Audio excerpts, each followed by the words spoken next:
לשמוע לקול שלך. בשם ישוע אדוננו, בשמו אנחנו מתפללים. Amen. Speaking to my Orthodox Jewish friends, and I do have Orthodox Jewish friends, and I even have friends from Orthodox Jewish families who believe as I do. In fact, I even have one or two friends who are ultra-Orthodox Jewish rabbis who've come to believe what you're going to hear. These are not secular Jews. These are not people with no Jewish background. They're not mongrel Jews. They are actual frooms, even Haridim, even Rabbanim, who've come to believe what I'm going to tell you. The question is, there's a joke that goys tell about Jewish people. If you have two Jews, you have three opinions. That's the joke. This goes back to legal argumentation in halakha, Jewish legalism. And that derives from something known as pilpul. It could mean this, it could possibly mean that, it might mean another thing. This is pilpul. Well, Christians understand in a way what pilpul is because Jesus addressed it. At the end of the Sermon on the Mount, Jesus did not speak the way the rest of the rabbis did. He, of course, would have been known as Rabbi Yeshua Bar Yosef Ben Etzedet, and it says he spoke as authority. He did not engage in pilpul. The only time he engaged in pilpul is when he got the Sadducees and Pharisees arguing with each other. You have two, you have three opinions. The question is, which rabbi do you want to believe? It's a matter of choice. Now, you can always find another opinion. You can always find in the rabbinic literature, in the Talmudic literature, another opinion, another reason not to believe it. But what I'm going to propose now is this. When you look at Jews who believe in Jesus, and the way that they handle the Hebrew Scriptures and say it's about him as the Messiah, the standard response is generally, these are Gentile distortions. These are Christian misapplications or misinterpretations of the Hebrew Scriptures. If you knew the Hebrew Scriptures, if you understood Judaism, you wouldn't believe such spielkus, such narishkeit. That is the standard response. The question is, which rabbi will you believe? Our Orthodox Jewish friends refer to Moses as Moshe Rabbeinu, Moses our rabbi. Please find me one place in the Torah where Moses is called a rabbi. Please find me one place in the Tanakh where Moses is called a rabbi. Please find me anywhere where there's a rabbi. In fact, please find me anywhere where there's a Bet Knesset, where there's a synagogue. It's not in there. What is in there? Well, let's begin with this first rabbi, as he's called, Moshe Rabbeinu. Look with me to the book of Yehoshua, Joshua chapter 8, please. Verse 35. There was not a word of all that Moses had commanded, which Joshua did not read before all the assembly of Israel, with the women of Israel and the little ones and the strangers who were living among them. Hakol hadvarim, hakol hamilim, ukore. Everything that Moses commanded was written down because Joshua read it in front of the whole nation. How then can you subscribe to the belief of the Torah Be'al Peh, that the teachings of the Talmud and of the Mishnah and later rabbinic writings like the Tanaim, the Amorim, that these things were given to Moses on Mount Sinai and simply not written down until later? No. The Hebrew Scripture said there was not a word of all that Moses had commanded that Joshua did not read. You cannot read something that has not been written. So the first question I would propose to my Orthodox friends and rabbis is this. Who is greater? Rabbi Berkowitz, Rabbi Goldstein, Rabbi Ben Hamo, or Moshe Rabbeinu? You either believe Moses or you believe the rabbis in Temple Fortune, Golders Green, Stamford Hill, Brooklyn, etc. But you can't believe both, and I'm not joking. It was all written down. Which rabbis you want to believe? I generally break the rabbis down into three categories. There are the ancient sages who wrote the early midrashim and things of that nature. The ancient sages. Then there are the academic rabbis, serious academic scholars. Some of the finest scholars in the world are academic rabbis who are alive or who have been alive in the last 20 years. I speak of Professor David Flusser, Hebrew University, Professor Dr. Pinchas Lapid, Professor of Hebrew, Bar Ilan University in Israel, who says from a Jewish perspective the resurrection of Jesus is a historical fact. It is undeniable. Orthodox rabbi, professor. I speak of Rabbi Jacob Neusner, Dr. Jacob Neusner, Professor Emeritus, Brown University, Ivy League Professor of Judaism in the United States. He says that the Gospels are the pivotal Second Temple period Jewish literature between the early Midrashim and the Apocryphal. You understand? These are Orthodox rabbis who are academics. They're scholars. Recently, a few weeks ago, Gezer Vermesh from the Dead Sea Scrolls Commission, Oxford University, died. Why is it that he never mocked the Jewishness of Jesus or denounced it as a Gentile fabrication? Or why is it I can't find any really academic rabbis who will do that? I find pseudo-academic rabbis who would like to do it, including Tuvia Singer. But why can't I find someone like Rabbi Larry Fishman from the Dead Sea Scrolls Commission, who I met in Australia?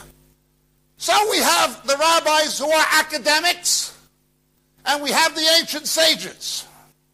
Not to offend anybody, but compared to the ancient sages and compared to the academics, we have the third category.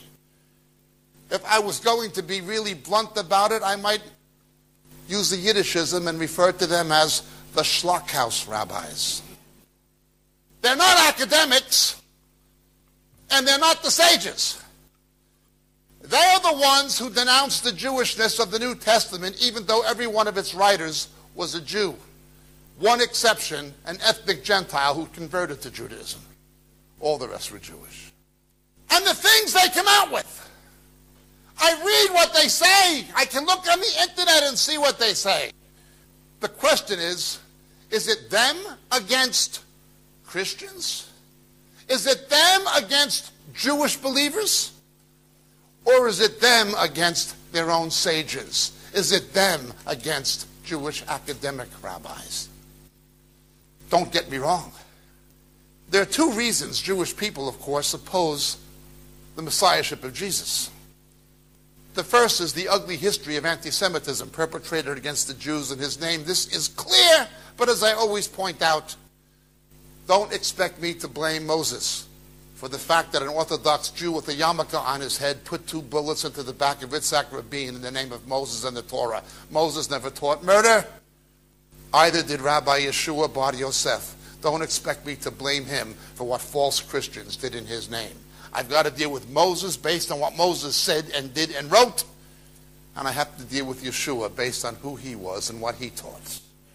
As it says 3 times in the book of Mishlei, an unjust balance is an abomination to Hashem. You've got to be equitable. Same standards apply to everybody. Yes, so-called Christendom, not to be confused with Christianity. Christianity was simply Jews who believed the Torah was fulfilled by the Messiah and took that message of salvation to the Gentile nations. That's Christianity.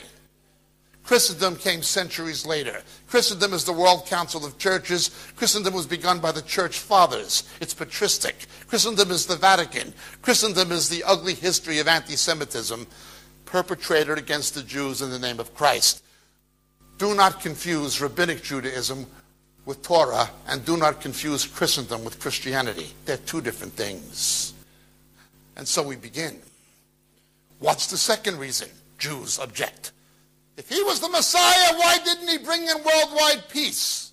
Is that what the Hebrew Scriptures teach? We'll come to that in a moment. But that's the question. Is there argument with Jews who believe? Is there argument with Christian interpretations of the Hebrew Scriptures, which Christians say are about Yeshua, Jesus? Or is there argument against their own sages? Well, let's begin. Let's really begin. Why did he not bring in worldwide peace? Why is there still anti-Semitism, famines, earthquakes, pestilence, natural disasters? Why the mess in the Middle East?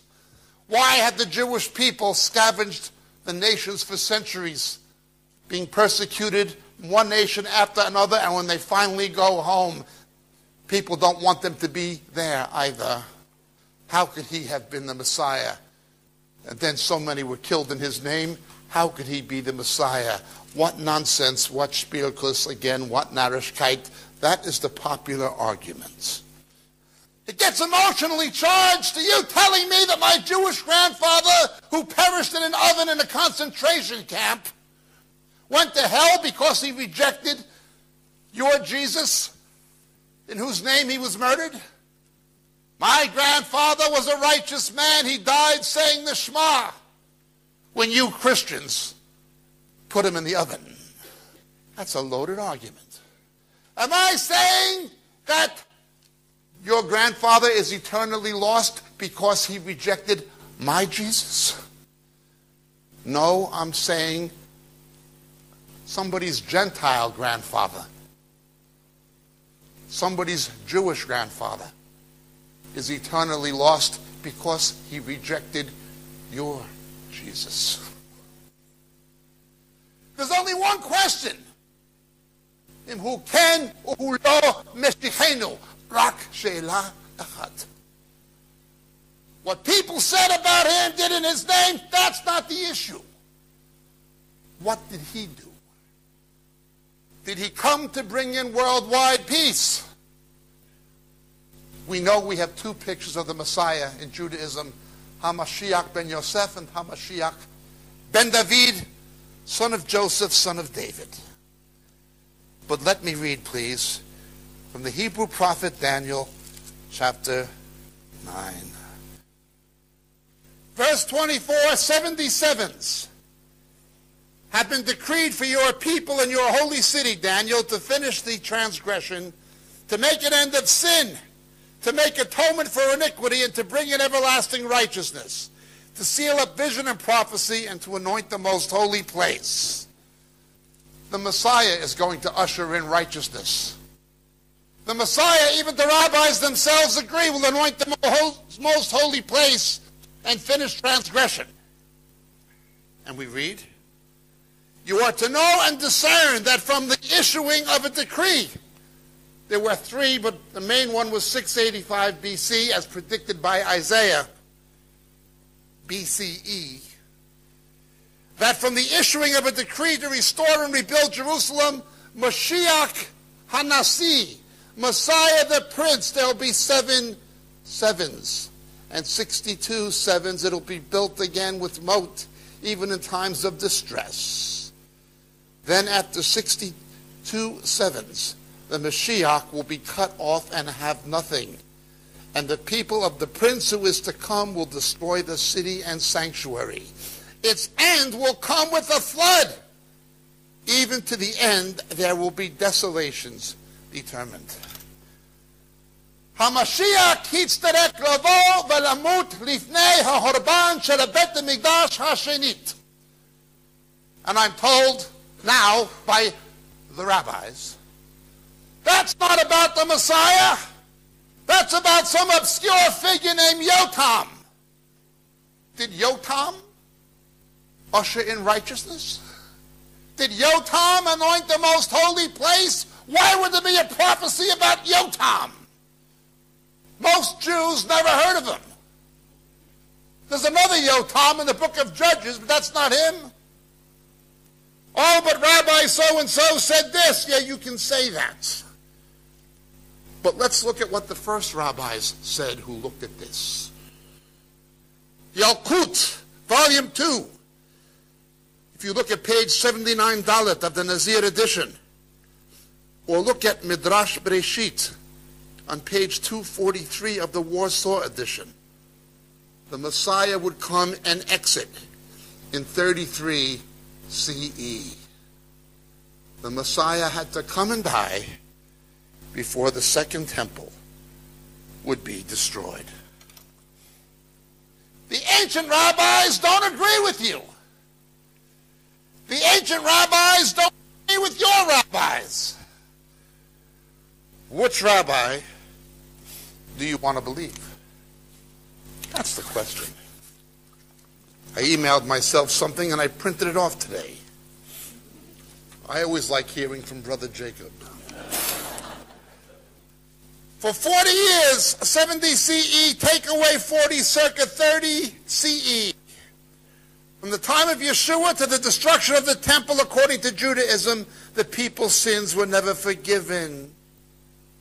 The scarlet thread cut from the sash of the Se'er Ezazel never turned white again. In the Menaot, the tractate, by the morning the oil in the lamps had burned out, the priests had come in and cleansed out the lamps, removing the wicks, putting in new wicks and pouring oil into them, ready for the kindling in the evening. The western lamp, however, although it had no more oil in it than the other lamps, miraculously continued to burn the entire day long. So that lamps were kindled in the evening, they were kindled for this one. The western lamp itself was then extinguished and cleaned out, and a fresh wick poured in it. Oil poured in it and then relit thus. The lamp provided the fire for lighting the other lamps, and yet was last to be cleaned out. The miracle testified to the divine presence in Israel. God had to come to Israel when that happened before 70 A.D. But let's continue. According to Sanhedrin 97b, the ancient rabbis, the ancient ones, knew the Messiah had to come already.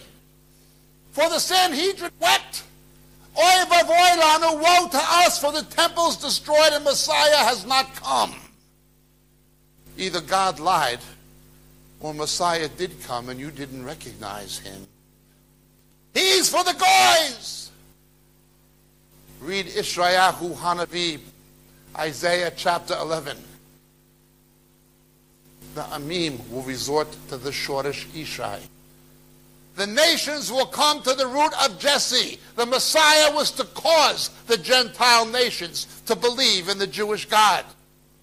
Of course the Gentiles believe in the Jewish God because of him. That's your interpretation. No, it's what Rambam said. Maimonides admitted that Christianity came, that the Gentiles would worship the true God. Which rabbi do you want to believe? Quite a thing. After man fell, the letter Vav was removed from the Hebrew word for generation, daughter, because Vav corresponds alphanumerically to the Hebrew number 6, and the rabbis calculated that the fallen human race lost 6 things because of the sin of Adam. But the Vav is reintroduced in the book of Ruth, because the Messiah would be a descendant of Ruth, a Gentile woman married to a Jewish man who would restore those 6 things. The Megillah Ruth is read at Hag Shavuot to this day. And we read that there would be a Goel from Bethlehem, a Redeemer who would restore the Jewish people. Mikah Hanavi, Micah chapter 5, Perek Hey, picks up on this. Verse 2, but as for you, Bethlehem Ephrata, too little to be among the clans of Judah. For you one would go forth from me to be ruler in Israel. His goings forth are from long ago, from the days of eternity. In Hebrew, Mikedem Mi'olam. The Messiah would be pre-existent. Oh, the Messiah is not pre-existent. That's what you Christians say. Well, so does the founder of the Hasidic movement. Baal Shem Tov was doing Jewish astral projections, and he said he went to heaven and he saw the Messiah studying Torah. And he asked the Messiah, when are you going to come? And he said, when every Jew can do what you do, astral projections. That's what they believe. When you see them walking around here in Golders Green, twirling their peyot and going like davening, they're trying to capture the Zooms. They're trying to propagate study of Kabbalah.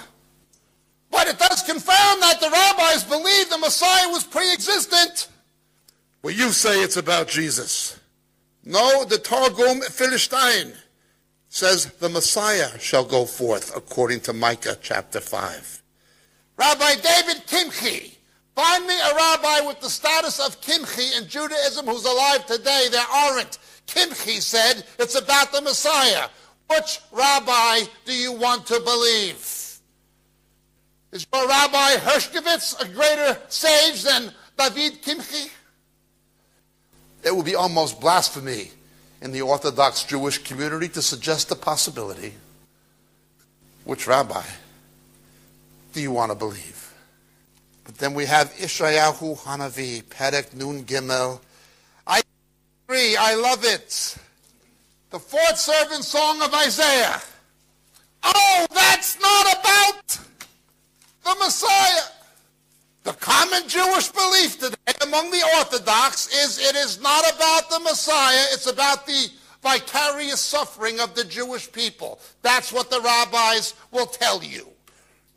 No, that's what Rabbi Hershkovitz will tell you. The ancient sages had a very different view. You think it's a Christian interpretation? Try reading Sanhedrin 98 Bet. Try reading the Midrash on Shmuel. Just look at the Lemberg edition, page 45 Aleph. Read the Targum on the kingdom of the Mashiach. Read the Targum Yonatan. According to Rabbi Moses al-Sheikh, all the original sages agreed it is about the Messiah.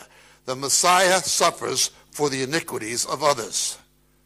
And they that do not admit this thing will suffer themselves. Who said so? If you reject this one in Isaiah 53, you're going to suffer for your own sin?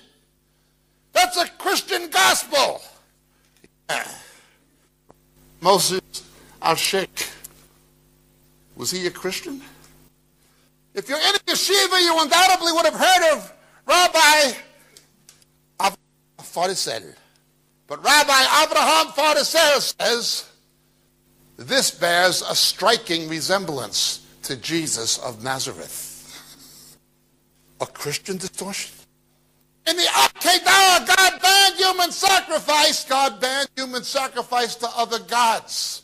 That's a Christian concept of an innocent man dying for the sin of others. This is about the Jewish people.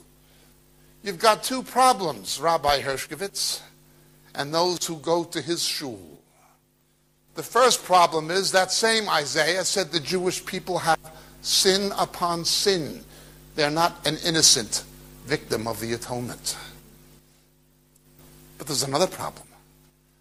If it's the Jewish people suffering vicariously for the sins of the Gentile nations, Hashem does believe in Jewish sacrifice. Judaism teaches it. Which rabbi do you want to believe? Rashi said this in the Middle Ages. Not until the Middle Ages, not until Rashi, did Jews begin to teach this. In fact, in the original Machzor for the Yom Kippur, for the Day of Atonement, Rabbi Avraham Farisel refers back to the Machzor. And in the Machzor of Eliezer HaKalir, they used to read Isaiah 53 in the synagogue on Yom Kippur, knowing it was about the Messiah. Who has believed our report? To whom has the arm of the Lord been revealed? He grew up before him like a tender root Out of parched ground, he had no stately form or comeliness that we should look upon him, nor appearance that we should be attracted to him. He was despised and rejected, forsaken of men, a man of sorrows, acquainted with grief. Like one from whom men would hide their face, he was despised, and we did not esteem him. Surely our griefs he himself bore, our sorrows he carried. Yet we ourselves esteemed him stricken, smitten of God, and afflicted. He was pierced through for our transgressions. He was crushed for our iniquities. The chastening of our well-being fell upon him. By his scourging we are healed. Kulanu kansatayenu, all we like sheep have gone astray. Each has turned to his own way. But the Lord has caused the iniquity of us all to fall upon him. If they all turned away and went their own way against Hashem, how could they atone for their own sin? Oh, that's a Christian fabrication. That's an invention of Messianic Jews. Yeah. Did Messianic Jews write Sanhedrin 98 bet? Did Messianic Jews write the Midrash on Shmuel?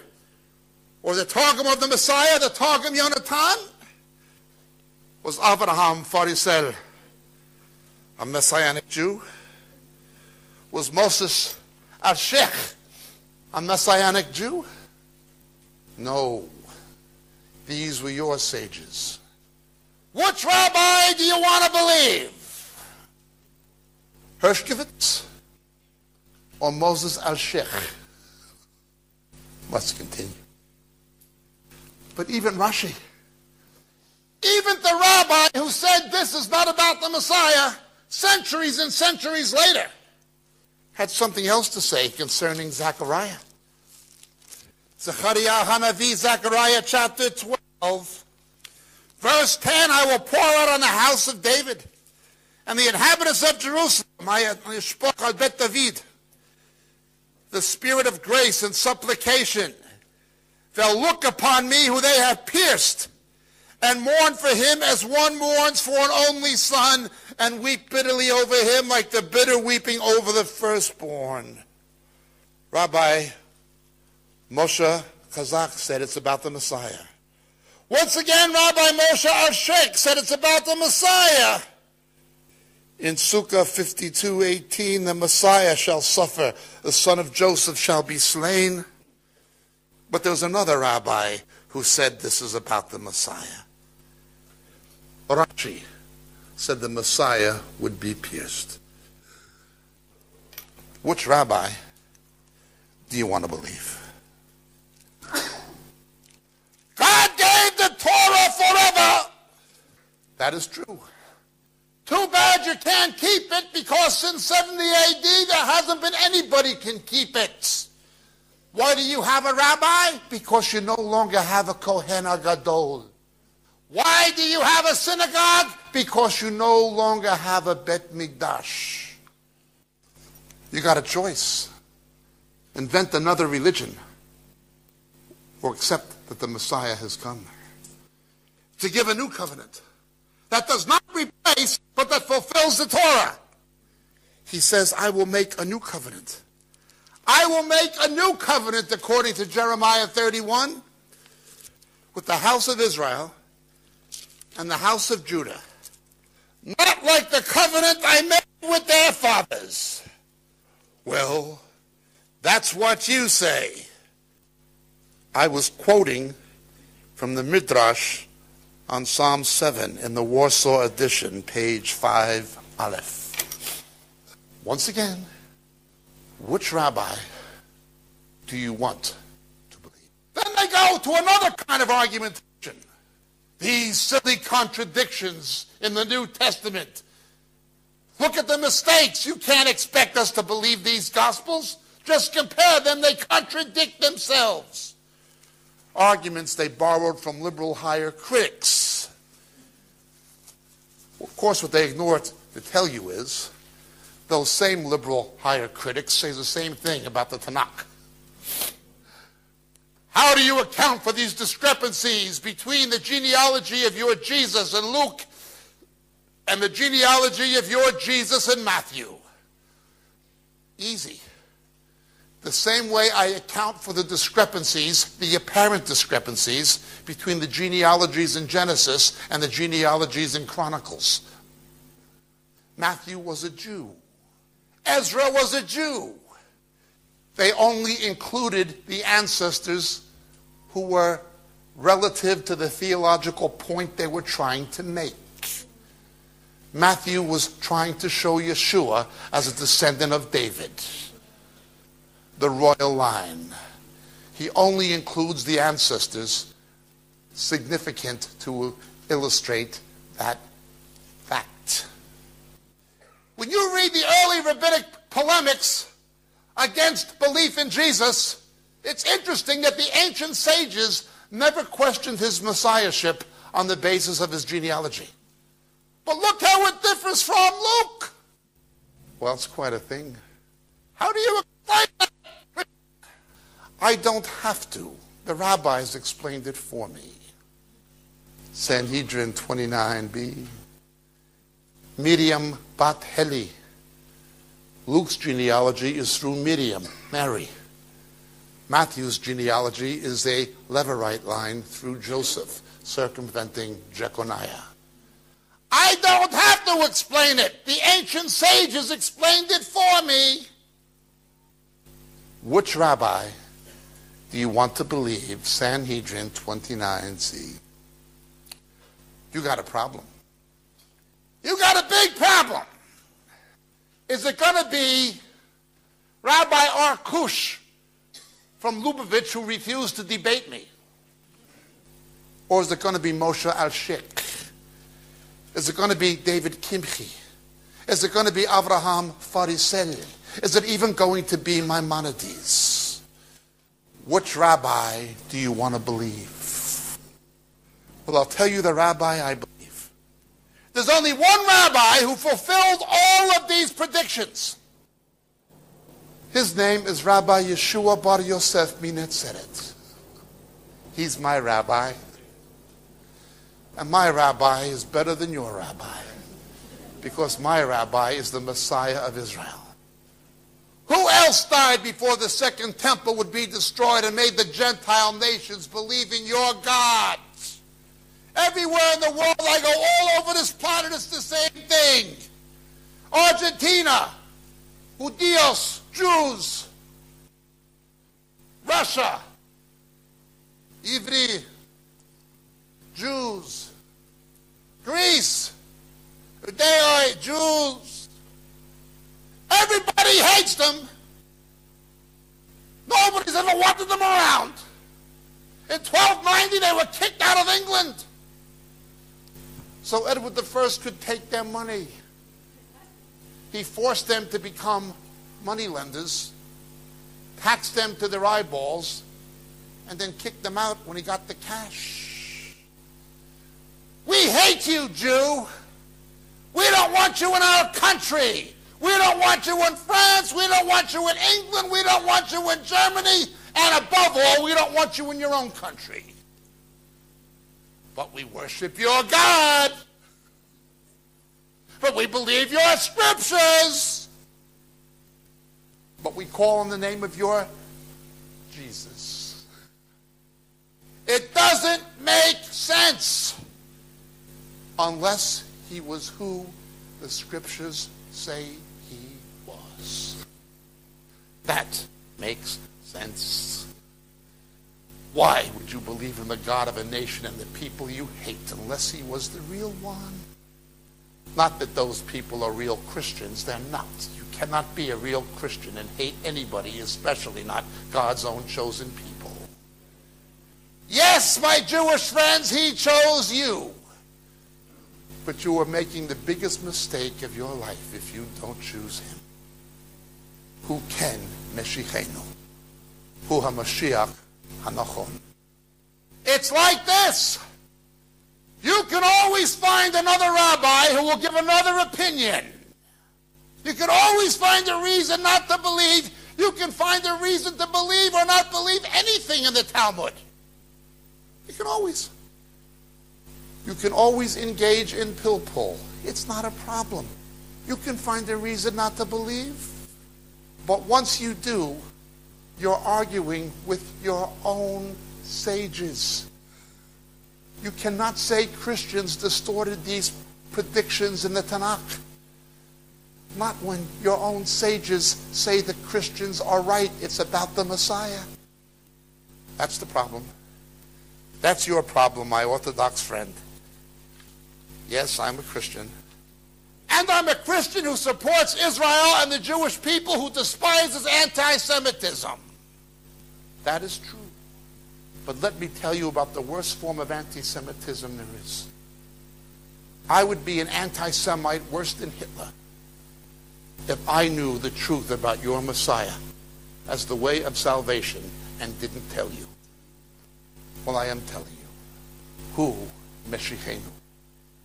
Hu HaMashiach HaNachon. Hu Mamash. HaDerek HaAmet HaHaim. This is it, my friends. Once more, I will ask you the question. Which rabbi do you want to believe? Gezeigt und Adonai Yevrechem. God bless.